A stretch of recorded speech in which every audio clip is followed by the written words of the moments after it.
Para continuar, vamos a seguir con otro gestor de base de datos que, si bien es cierto, no es que sea potente, pero es bastante práctico. Es el servidor de base de datos SQLite.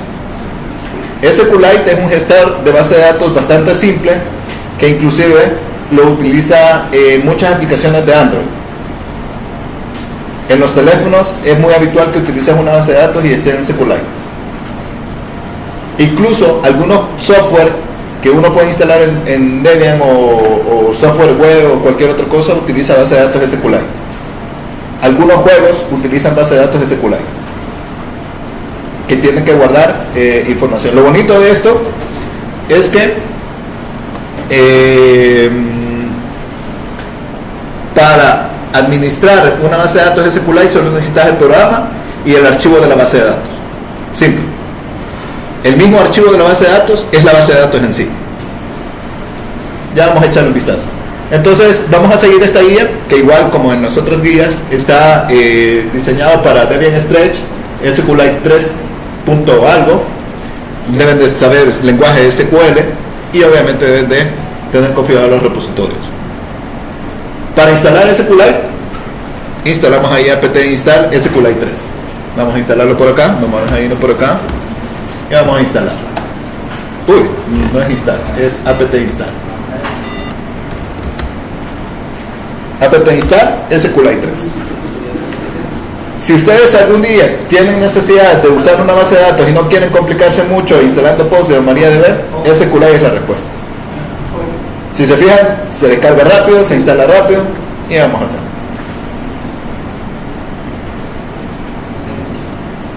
¿Qué es lo que necesitamos para configurar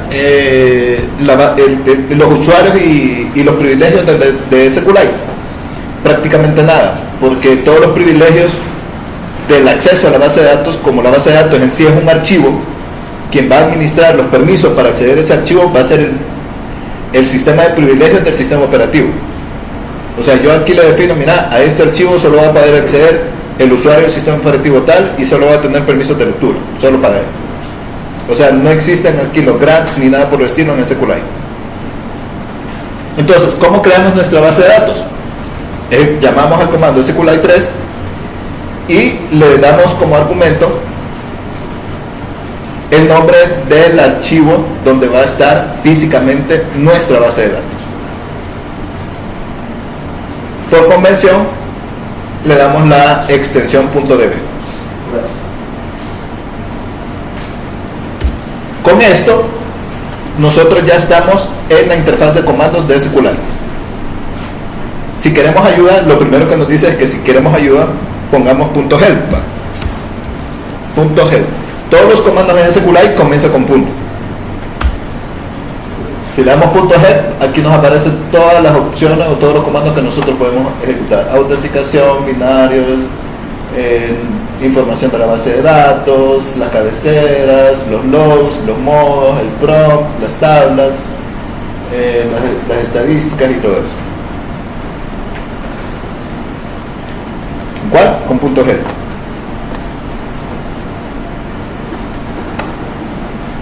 Si nosotros queremos ver cuáles son las bases de datos, .databases. Veamos. .databases nos dice que la base de datos que nosotros estamos utilizando se llama prueba.db y está en esta ruta. Pleca root, prueba.db. Para mi caso, en ustedes les va a decir la ruta completa ahí.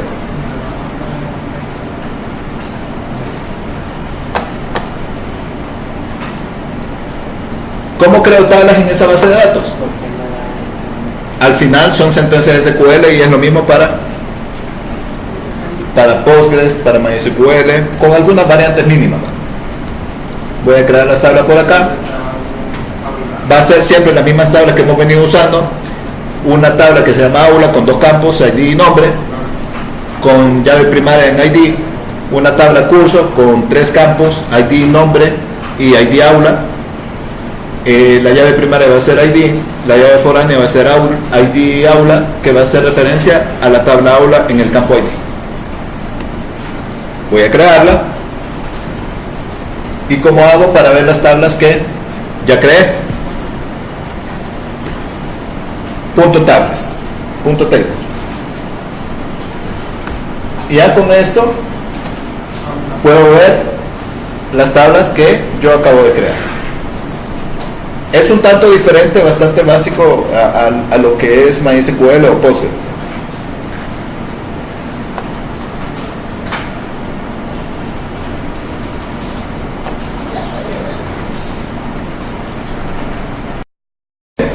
La siguiente cosa que nosotros debemos de saber es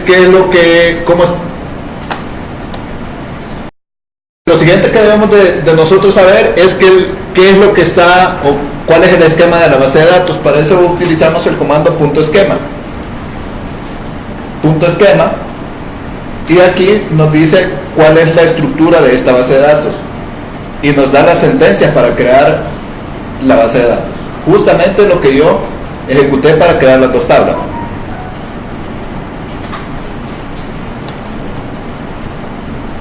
Luego, igual que en Postgres y MariaDB, ejecutamos la sentencia SQL para ingresar datos dentro de las tablas, para ingresar registros dentro de las tablas. Son los mismos, ahí sí no hay ningún cambio porque son sentencias SQL simples y comunes.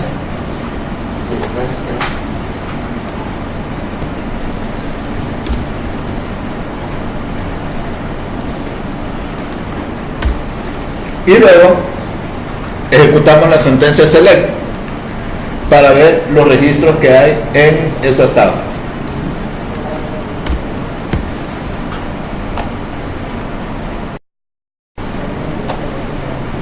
Y luego, para salirnos del key de SQLite, salirnos ahí con quit. Exit también. Y ya, eso es todo en cuanto a SQLite.